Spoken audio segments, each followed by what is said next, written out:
H D. ದೇವೇಗೌಡರು ಆಸ್ಪತ್ರೆಗೆ ದಾಖಲಾಗಿದ್ದಾಗ ಅನೇಕರು ಜೆಡಿಎಸ್ ಕುರಿತಾಗಿ ಅನೇಕ ವಿಚಾರ ಮಾತಾಡಿದ್ರು. ವಿರೋಧಿಗಳು ನಮ್ಮ ವರಿಷ್ಠರ ಬಗ್ಗೆ ಅಪಪ್ರಚಾರ ಮಾಡಿದ್ರು ಅಂತ ಶಿಡ್ಲಘಟ್ಟ ಶಾಸಕ ರವಿಕುಮಾರ್ ಹೇಳಿದ್ದಾರೆ. ಜೆಡಿಎಸ್ ಕಥೆ ಮುಗಿತು ಅನ್ಕೊಂಡವರಿಗೆ ತಿರುಗೇಟು ನೀಡಿದ ಶಾಸಕ ರವಿಕುಮಾರ್, ನಮ್ಮ ಕಾರ್ಯಕರ್ತರಿಗೆ ಯಾವುದೇ ಭಯಭೀತಿ ಬೇಡ, ಜೆಡಿಎಸ್ ಪಕ್ಷ ಸುಭದ್ರವಾಗಿದೆ. 2028ರಲ್ಲಿ ಕುಮಾರಸ್ವಾಮಿ ಸಿಎಂ ಆಗೋದು ಖಚಿತ ಅಂತಂದ್ರು.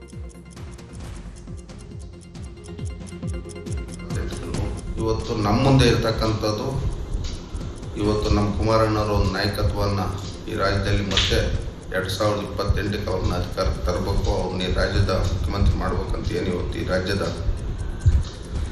JDS ಪಕ್ಷದ ಮುಖಂಡರು ಒಂದು ಸಂಕಲ್ಪ ಇದೆ. ಮುಂದೆ 2028ಕ್ಕೆ 100% ಈ ರಾಜ್ಯದಲ್ಲಿ NDA ಸರ್ಕಾರ ಅಧಿಕಾರಕ್ಕೆ ಬಂದೇ ಬರ್ತದೆ.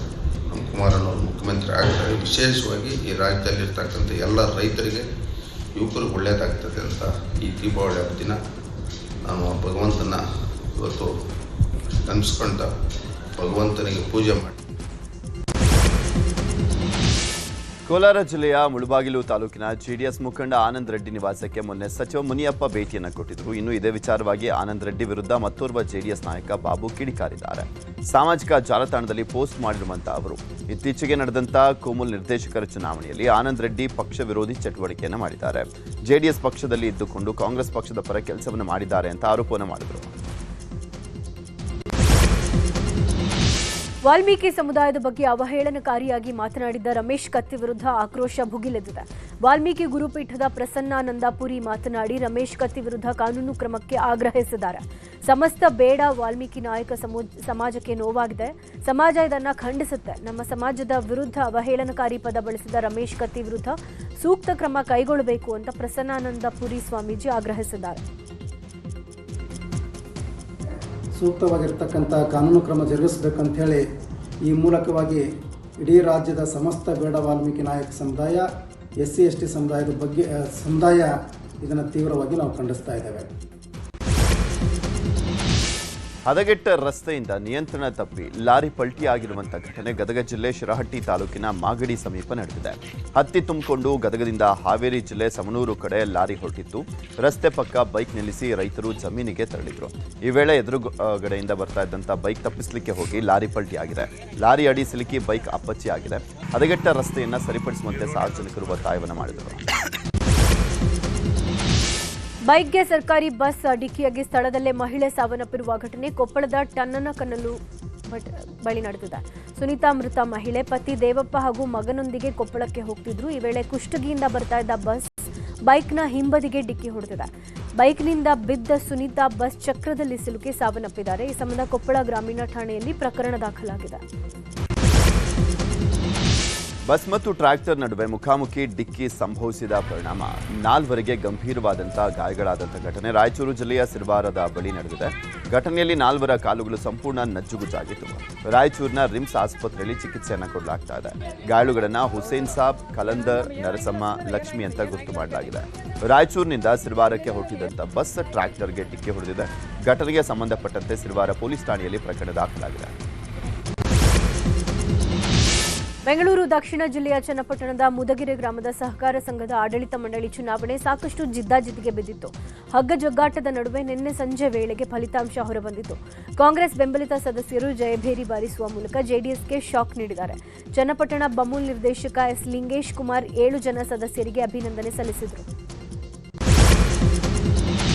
ಜಾನುವಾರುಗಳನ್ನು ಅಕ್ರಮವಾಗಿ ಸಾಗಿಸ್ತಾ ಇದ್ದಂಥ ವಾಹನವನ್ನು ಪೊಲೀಸರು ಸಿನಿಮೀಯ ಶೈಲಿಯಲ್ಲಿ ಚೇಸ್ ಮಾಡಿ ಬಂಧಿಸಿದ್ದಾರೆ. ಮೈಸೂರು ಜಿಲ್ಲೆ ನಂಜನಗೂಡು ತಾಲೂಕಿನ ಹುಲ್ಲಹಳ್ಳಿ ಪೊಲೀಸ್ ಠಾಣಾ ವ್ಯಾಪ್ತಿಯಲ್ಲಿ ಘಟನೆ ನಡೆದಿದೆ. ಪೊಲೀಸರ ಚೇಸ್ಗೆ ಕಿಡಿಗೇಡಿಗಳು ವಾಹನವನ್ನು ವೇಗವಾಗಿ ಚಲಾಯಿಸಿದ್ರು. ಈ ವೇಳೆ ಬ್ಯಾಲೆನ್ಸ್ ತಪ್ಪಿ ಉರುಳಿ ಬಿದ್ದಿದೆ. ಪೊಲೀಸರು ಬೊಲೆರೋ ವಾಹನವನ್ನು ಸೀಸ್ ಮಾಡಿದ್ದು 20 ಕರುಗಳನ್ನು ರಕ್ಷಣೆ ಮಾಡಿದ್ದಾರೆ. PSI ಹೇಮಾವತಿ ಚೇಸ್ ಮಾಡಿ ಓರ್ವ ಆರೋಪಿಯನ್ನು ಬಂಧಿಸಿದ್ದಾರೆ. ಮತ್ತೊಬ್ಬ ಎಸ್ಕೇಪ್ ಆಗಿದ್ದಾನೆ. ಹುಲ್ಲಹಳ್ಳಿ ಠಾಣೆಯಲ್ಲಿ ಪ್ರಕರಣ ದಾಖಲಾಗಿದೆ. ಬೆಂಗಳೂರಲ್ಲಿ ಪುಡಿ ರೌಡಿಗಳ ದಾಂಧಲೆ ಮಿತಿ ಮೀರಿದೆ. ಪಟಾಕಿ ಹೊಡೆಯೋ ವಿಚಾರದಲ್ಲಿ ಗಲಾಟೆ ಆಗಿದೆ. ದೊಡ್ಡರಾಮಣ್ಣ ಬಡಾವಣೆಯಲ್ಲಿ ಲಾಂಗು ಮಚ್ಚುಗಳನ್ನು ಹಿಡ್ಕೊಂಡು ಬಂದ ಕಿಡಿಗೇಡಿಗಳು ಸಿಕ್ಕವ್ರ ಮೇಲೆ ಹಲ್ಲೆಗೆ ಯತ್ನಿಸಿದ್ದಾರೆ. ಪಟಾಕಿಯ ಸಣ್ಣ ಕಿಡಿಯೊಂದು ಶರೀಫ್ಗೆ ತಾಗಿತ್ತು. ಆಗ ಅದೇ ಸ್ಥಳದಲ್ಲಿ ಮಾತಿನ ಚಕಮಕಿ ಉಂಟಾಗಿದೆ. ಕೆಲ ನಿಮಿಷದ ನಂತರ ತನ್ನ ಸ್ನೇಹಿತರ ಗ್ಯಾಂಗ್ ಕರ್ಕೊಂಡು ಬಂದು ಶರೀಫ್ ಸ್ಥಳೀಯರನ್ನ ಹೆದರಿಸಿ ಹಲ್ಲೆಗೆ ಮುಂದಾಗಿದ್ದಾನೆ. ಇನ್ನು ಪುಡಾರಿಗಳ ಪುಂಡಾಟ CCTVಯಲ್ಲಿ ಸೆರೆಯಾಗಿದೆ. ಈ ಘಟನೆ ಸಂಬಂಧ 3 ವಶಕ್ಕೆ ಪಡೆದಿರುವ ಪೊಲೀಸರು ವಿಚಾರಣೆ ಮಾಡುತ್ತಿದ್ದಾರೆ. ಶಿವಮೊಗ್ಗದಲ್ಲಿ ಸರಣಿ ಅಪಘಾತ ಸಂಭವಿಸಿದ್ದು ಮೂವರಿಗೆ ಗಾಯವಾಗಿದೆ. ಆಯನೂರು ಗೇಟ್ ಬಳಿ ಈ ಘಟನೆ ನಡೆದಿದೆ. ಸಿಗ್ನಲ್ ಬಿದ್ದಿದ್ರೂ ಕೂಡ food delivery boy signal jump ಮಾಡಿ ಮುನ್ನುಗ್ತಾ ಇದ್ದಾನೆ. ಈ ವೇಳೆ ವಿರುದ್ಧ ದಿಕ್ಕಿನಿಂದ ಬರ್ತಾ ಇದ್ದಂಥ ಕಾರ್ ಬೈಕಿಗೆ ಡಿಕ್ಕಿ ಹೊಡೆಯೋದನ್ನ ತಪ್ಪಿಸುವ ಭರದಲ್ಲಿ ಸಿಗ್ನಲ್ನಲ್ಲಿ ನಿಂತಿದ್ದಂಥ ವಾಹನ ಸವಾರರ ಮೇಲೆ ಹತ್ತಿದೆ. ಘಟನೆಯಲ್ಲಿ ಒಟ್ಟು 3 ಗಾಯಗೊಂಡಿದ್ದು ಓರ್ವನ ಸ್ಥಿತಿ ಗಂಭೀರವಾಗಿದೆ. ಅಪಘಾತದ ದೃಶ್ಯ ಸಿಸಿಟಿವಿಯಲ್ಲಿ ಸೆರೆಯಾಗಿದೆ. ಶಿವಮೊಗ್ಗ ತಾಲೂಕಿನ ಸಕ್ರೆ ಬೈಲಿನಲ್ಲಿರುವ ಸಾಕಾನೆಗಳ ಆರೋಗ್ಯ ಹದಗೆಟ್ಟಿದೆ. ನೋವು ನಿರೋಧಕ ಇಂಜೆಕ್ಷನ್ ಆನೆ ಬಾಲಣ್ಣನ ಸ್ಥಿತಿ ಚಿಂತಾಜನಕವಾಗುವಂತೆ ಮಾಡಿದೆಯಂತೆ. ಸಾಕಾನೆ ಬಾಲಣ್ಣ ಆನೆಗಳ ಕಾರ್ಯಾಚರಣೆ ನಡೆಸಲು ಯೋಗ್ಯ ಮತ್ತು ಅರ್ಹವಾದ ಆನೆಯಾಗಿದೆ. ಮೊನ್ನೆ ಶಿವಮೊಗ್ಗದ ದಸರಾಕ್ಕೆ ಈ ಆನೆಯನ್ನು ಕರೆತಂದು ಅಂಬಾರಿ ಮೆರವಣಿಗೆಯಲ್ಲಿ ಭಾಗಿಯಾಗುವಂತೆ ಮಾಡಲಾಗಿತ್ತು. ದಸರಾ ಮೆರವಣಿಗೆ ವೇಳೆ ಬಾಲಣ್ಣ ಎಂಬ ಆನೆಗೆ ಕಾಲು ನೋವಿತ್ತು. ಇದಕ್ಕಾಗಿ ನೀಡಿದ ಪೇನ್ ಕಿಲ್ಲರ್ ಇಂಜೆಕ್ಷನ್ ಅನ್ನು ಕಿವಿಗೆ ನೀಡಲಾಗಿದ್ದ. ಇದರಿಂದ ಈ ಪರಿಣಾಮ ಉಂಟಾಗಿದೆ. ಆನೆ ಕಿವಿ ಕೊಳೆತು ಹೋಗ್ತಾ ಇದ್ದು ಆನೆ ಸಮಸ್ಯೆಯನ್ನು ಎದುರಿಸ್ತಾ ಇದೆ. ವೇದಾಧ್ಯಯನ ವಿದ್ಯಾರ್ಥಿ ಪೋಷಕರಿಗೆ ಕರೆ ಮಾಡಿದ್ದ ಎನ್ನುವಂತ ಒಂದೇ ಕಾರಣಕ್ಕೆ ಶಿಕ್ಷಕನೊಬ್ಬ ಪುಟ್ಟ ಬಾಲಕನ ಮೇಲೆ ದರ್ಪವನ್ನು ಮೆರೆದಿದ್ದಾನೆ. ಚಿತ್ರದುರ್ಗ ಜಿಲ್ಲೆಯ ನಾಯಕನಹಟ್ಟಿ ಸಂಸ್ಕೃತ ವೇದಾಧ್ಯಯನ ಶಾಲೆಯಲ್ಲಿ ಈ ಘಟನೆ ನಡೆದಿದೆ. ಮುಖ್ಯ ಶಿಕ್ಷಕ ವೀರೇಶ್ ಎಂಬಾತ ಬಾಲಕನಿಗೆ ಕಾಲಿನಿಂದ ಒದ್ದು ತುಳಿದು ಹಲ್ಲೆಯನ್ನು ಮಾಡಿದ್ದಾನೆ. ಹಲ್ಲೆ ಮಾಡುವಂಥ ದೃಶ್ಯ ಮೊಬೈಲ್ ಕ್ಯಾಮೆರಾದಲ್ಲಿ ಸೆರೆಯಾಗಿದೆ. ತಪ್ಪಾಯ್ತು ಬಿಡಿ ಅಂತ ಕೈ ಮುಗಿದರೂ ಕೂಡ ಬಿಡದೆ ಹಲ್ಲೆಯನ್ನು ಎಸಗಿದ್ದಾನೆ. ಸದ್ಯ ವಿಡಿಯೋ ಸಾಮಾಜಿಕ ಜಾಲತಾಣದಲ್ಲಿ ವೈರಲ್ ಆಗಿದ್ದು ವೀರೇಶ್ ವಿರುದ್ಧ ಕ್ರಮ ಕೈಗೊಳ್ಳುವಂತೆ ಜನರು ಆಗ್ರಹಿಸಿದ್ದಾರೆ.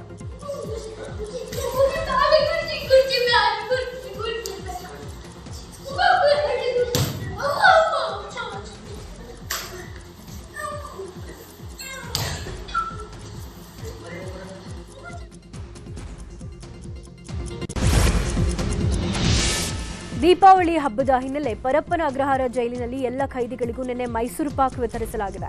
ಕೊಲೆ ಕೇಸ್ನಲ್ಲಿ ಜೈಲು ಸೇರಿರುವ ನಟ ದರ್ಶನ್ ಹಾಗೂ ಪವಿತ್ರ ಗೌಡಗೂ ಸಿಹಿ ತಿಂಡಿ ವಿತರಿಸಲಾಯಿತು. ಈ ವೇಳೆ ದರ್ಶನ್ ಅನುಪಸ್ಥಿತಿಯಲ್ಲಿ ದರ್ಶನ್ ನಿವಾಸದಲ್ಲಿ ಆಯುಧ ಪೂಜೆಯನ್ನು ಮಾಡಲಾಗಿದೆ. ಕೈ ನೋವಿಗೆ ಚಿಕಿತ್ಸೆ ಪಡೆಯುತ್ತಿರೋ ದರ್ಶನ್ ಈ ಬಾರಿ ಜೈಲಿನಲ್ಲಿ ದೀಪಾವಳಿಯ ಹಬ್ಬವನ್ನು ಆಚರಿಸುವಂತಾಗಿದೆ.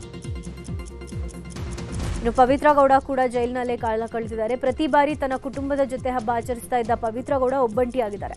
ಹಬ್ಬದ ಪೂಜೆನೂ ಇಲ್ಲ, ಹಬ್ಬದ ಅಡುಗೆನೂ ಇಲ್ಲ. ಇನ್ನು ಹಬ್ಬದ ವೇಳೆ ಮಗಳನ್ನ ನೆನೆದು ಕಣ್ಣೀರು ಹಾಕಿದಾರಂತೆ. ದೀಪಾವಳಿ ಹಬ್ಬ ಅಂದರೆ ಅದೆಷ್ಟೋ ಸಡಗರ ಸಂಭ್ರಮ ಇರುತ್ತೆ. ಆದರೆ ಇದೇ ಬೆಳಕಿನ ಹಬ್ಬ ಅದೆಷ್ಟೋ ಜನರ ಬಾಳನ್ನ ಕತ್ತಲಾಗಿಸುತ್ತೆ. ಹಬ್ಬದ ಮೊದಲ ದಿನವೇ ಬೆಂಗಳೂರಿನಲ್ಲಿ 5 ಮಕ್ಕಳು ಪಟಾಕಿಯಿಂದ ಕಣ್ಣಿಗೆ ಪೆಟ್ಟು ಮಾಡಿಕೊಂಡಿದ್ದಾರೆ. ಗಾಯಾಳು ಮಕ್ಕಳಿಗೆ ಬೆಂಗಳೂರಿನ ಮಿಂಟೋ ಹಾಗೂ ನಾರಾಯಣ ನೇತ್ರಾಲಯಗಳಲ್ಲಿ ಚಿಕಿತ್ಸೆಯನ್ನು ಕೊಡಲಾಗ್ತದೆ. ಮಿಂಟೋ ಆಸ್ಪತ್ರೆಯಲ್ಲಿ 4ಕ್ಕೆ ಪಟಾಕಿ ಸಿಡಿತ ಗಾಯಾಳುಗಳ ಸಂಖ್ಯೆ ಏರಿಕೆಯಾಗಿದೆ.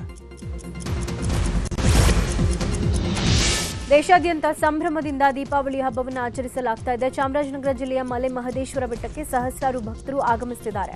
ಮಲೆ ಮಹದೇಶ್ವರ ದೇಗುಲ ವಿದ್ಯುತ್ ದೀಪಾಲಂಕಾರದಿಂದ ಕಂಗೊಳಿಸ್ತಾ ಇದ್ದು ಭಕ್ತರ ಕಣ್ಮನ ಸೆಳೀತಾ ಇದೆ. ಇವತ್ತು ಮಲೆ ಮಹದೇಶ್ವರನಿಗೆ ಹಾಲರುವೆ ಸೇವೆ ನಡೆಯಲಿದ್ದು ನಾಳೆ ರಥೋತ್ಸವ ಜರುಗಲಿದೆ.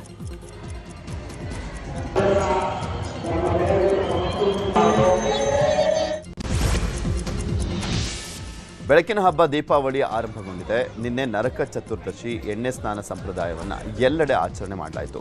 ಬೆಂಗಳೂರಿನ ಪೂರ್ಣ ಪ್ರಜ್ಞಾ ವಿದ್ಯಾಪೀಠದಲ್ಲಿ ಉಡುಪಿ ಪೇಜಾವರ ಮಠದ ವಿಶ್ವಪ್ರಸನ್ನ ತೀರ್ಥ ಸ್ವಾಮೀಜಿ ಭಕ್ತರ ಜೊತೆ ಆಚರಣೆ ಮಾಡಿದರು. ಸ್ವಾಮೀಜಿ 100 ಭಕ್ತರಿಗೆ ಎಣ್ಣೆಯನ್ನು ಪ್ರಸಾದ ರೂಪದಲ್ಲಿ ವಿತರಿಸಿದರು.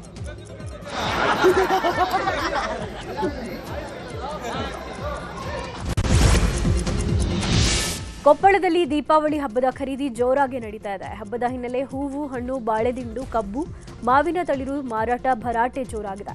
ತಾಲೂಕು ಕ್ರೀಡಾಂಗಣದಲ್ಲಿ ತಾತ್ಕಾಲಿಕ ಮಾರಾಟಕ್ಕೆ ವ್ಯವಸ್ಥೆ ಮಾಡಲಾಗಿದ್ದು ವ್ಯಾಪಾರ ಭರ್ಜರಿಯಾಗಿ ನಡೀತಾ ಇದೆ. ಇನ್ನೊಂದೆಡೆ ಅಂಜನಾದ್ರಿಯಲ್ಲಿ ಆಂಜನೇಯನಿಗೆ ವಿಶೇಷ ಎಳನೀರಿನ ಅಭಿಷೇಕ ಮಾಡಲಾಗಿದೆ. ಅರ್ಚಕ ವಿದ್ಯಾದಾಸ ಬಾಬಾ 108 ಎಳನೀರಿನಿಂದ ಆಂಜನೇಯನಿಗೆ ವಿಶೇಷ ಅಭಿಷೇಕ ನೆರವೇರಿಸಿದ್ದಾರೆ.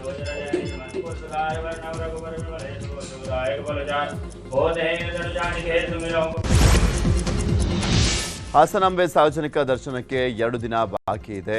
ದೇವಿ ಸನ್ನಿಧಿಯಲ್ಲಿ ದಿನದಿಂದ ದಿನಕ್ಕೆ ಭಕ್ತರ ಸಂಖ್ಯೆ ಹೆಚ್ಚಾಗ್ತಾನೆ ಇದೆ. ಇದೇ ಅಕ್ಟೋಬರ್ 23ಕ್ಕೆ ಹಾಸನಾಂಬೆ ಬಾಗಿಲು ಬಂದ್ ಆಗಿರಲಿರುವಂಥದ್ದು. ನಾಳೆವರೆಗೂ ಮಾತ್ರ ಸಾರ್ವಜನಿಕರಿಗೆ ಅವಕಾಶ ಇದೆ. ಹೀಗಾಗಿ ತಾಯಿಯನ್ನ ಕಣ್ತುಂಬಿಕೊಳ್ಳೋದಕ್ಕೆ 2 ದಿನ ಮಾತ್ರ ಬಾಕಿ ಇರೋದ್ರಿಂದ ಭಕ್ತರ ದಂಡೆ ಹಾಸನಾಂಬೆ ಕಡೆ ಮುಖ ಮಾಡಿದೆ. ಈ ವರ್ಷ 70% ಮಹಿಳೆಯರೇ ಹಾಸನಾಂಬೆಗೆ ಬಂದಿದ್ದಾರೆ. ಇದಕ್ಕೆ ಶಕ್ತಿ ಯೋಜನೆಯೇ ಕಾರಣವಂತೆ.